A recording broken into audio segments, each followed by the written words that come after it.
Hello and welcome to the Pastor's Minute. Much of the church world is preparing to celebrate Easter Sunday, the day that our Lord Jesus Christ was raised from the dead. Just a few days, however, before that historic weekend, Jesus enters Jerusalem amid cheers of applause and shouts of "Blessed is he who comes in the name of the Lord." However, many of the Pharisees rebuked Jesus and his disciples.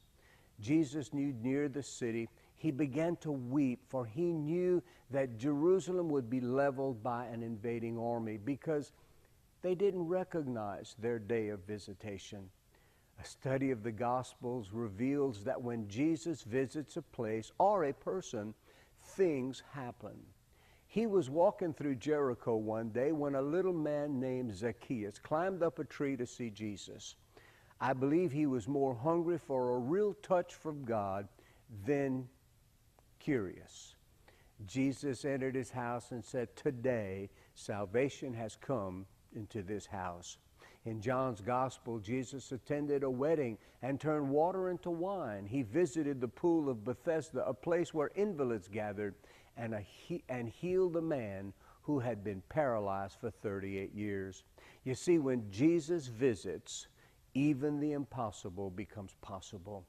Mark's Gospel gives several accounts of Jesus' visitation.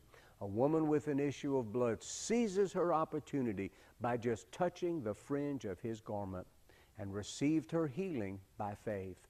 A little girl was raised from the dead by the persistent faith of her father when Jesus visited their house. Hebrews 13:8 says that Jesus is the same yesterday, today, and forever. You know, he still visits the sick and heals. He still visits the bound and delivers. He still visits the lost and saves. He still visits the weak and strengthens. He still visits the downcast and lifts them up. He still visits the blind and brings sight. He still visits the deaf and brings hearing. He still visits in the middle of your storm and he calms it.